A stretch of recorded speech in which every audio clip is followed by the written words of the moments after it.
So you want to learn how to do that, huh? I can show you the way.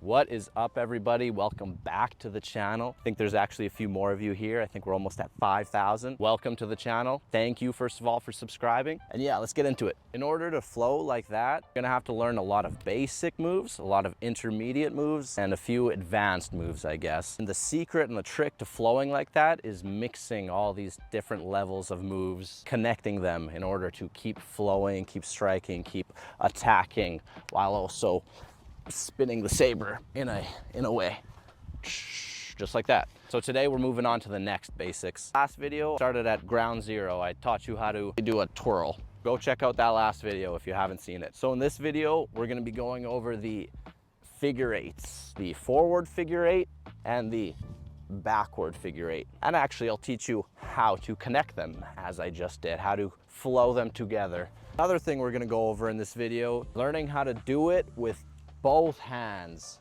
in order to actually create even more speed.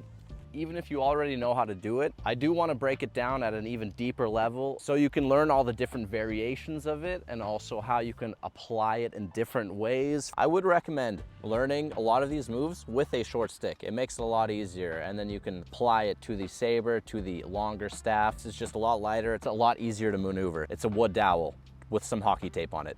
Home Depot. So you're gonna start with the basic twirl. So of course, with the basic twirl, you're just gonna let the saber go forwards. You're gonna rely on that loose grip on the grip being mainly in between the thumb and the index finger, and in that knuckle, in that joint right there. That's mainly where the grip is. You're gonna guide the stick down. You're gonna kind of open up your hand and you're gonna let it drop. You're gonna let gravity do the work.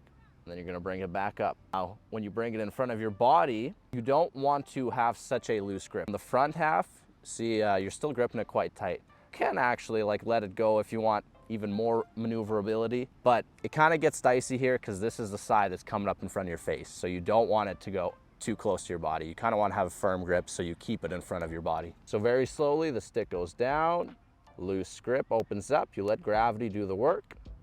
You're gonna bring that back up. Now you're just gonna guide it downwards in front of your body like this. Your wrist is just gonna kind of do a little flexion movement here. This is where wrist flexibility really comes into play here. And that's basically it. Now you have a forward figure eight. Now, what I want you to do is get really comfortable by doing this a whole bunch of times. There's little intricate muscles in here that are gonna start working out. They're gonna start developing and allow you to spin it faster and faster and faster, to do lots of wrist flexibility exercises, keep it healthy, and so you can get nice angles on your spin. When I go behind myself for this figure eight, mix between a whip, a strike, and just kind of letting go in order to have it swing way faster. And then you just want to keep that energy going. Now to break it down even deeper though, this is more of a spin or a twirl, you would say. Now to change this into more of a flow or a strike or an attack or a swing, instead of just keeping your hand in the same spot, you can really start to change the level and the height of the twirl. You can bring the stick more in front of your body, kind of change the trajectory of the whole swing path into more of a wider swing path.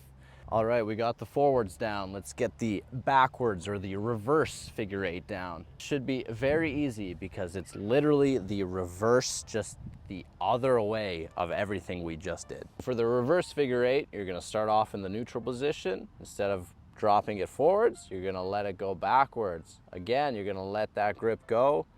Focus mainly, we know where. You're gonna let it go and let gravity do the trick.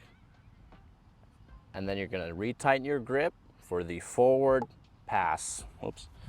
I do want you to play with that actually. Finishing the staff on the same side. See, that's kind of how they do that. A little trick there. I think the reverse figure eight will always feel a little bit better, at least in my opinion, because I think you can let gravity do even more of the work with this spin. You can turn this one into way more of an attack if you widen the pathway of the figure eight. You can have a lot of upward strikes now, as you can see. This is actually really key, especially for my saber flows. I really like these upward swiping attacks. Still technically doing a figure eight, as you can see.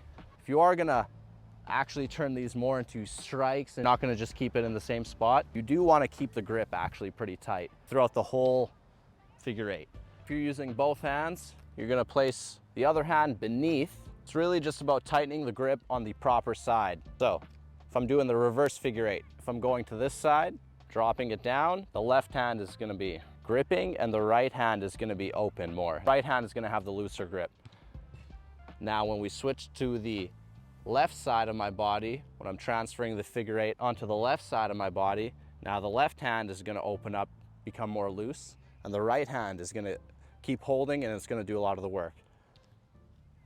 And as you can see, right when you're crossing over, this point here is when that grip change is occurring. Now you just wanna do that a lot, get really comfortable with it, and then you're gonna figure out which points you can really let go and get faster and faster and faster. Okay, now final step, combining the two. You can start with whichever. You want to start with the reverse or you want to start with the forwards. You're going to start off with your spin. Go very slow when you're first learning how to do this, or else you're going to hit your knees and you're going to hit your shins a lot. In order to keep the flow going and to transfer this into the reverse figure eight, when you're bringing the staff on the left side of your body, the front facing side, this is where you're going to make a shift in stance. And now you're going to change this into a reverse figure eight from this point.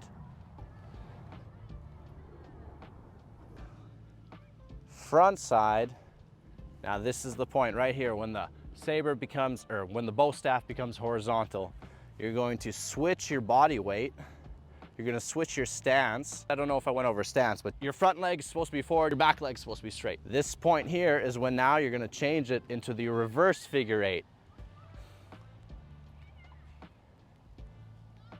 Same thing, as you can see, we're still doing the reverse figure eight. It's all about that point when you get to the front side of your body, where you're going to change the direction, and now you're going to change it to the front figure eight, back figure eight, front figure eight,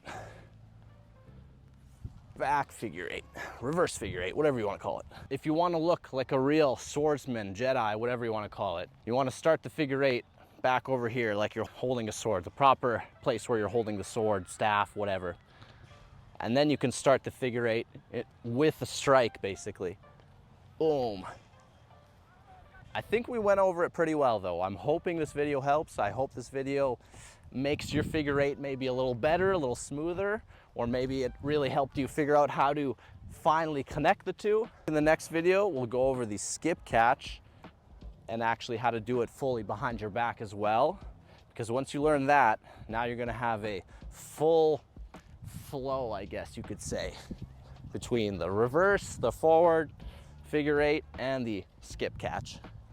I think it's probably the first flow that you should learn. Thanks for watching, guys. Like and subscribe. Thank you.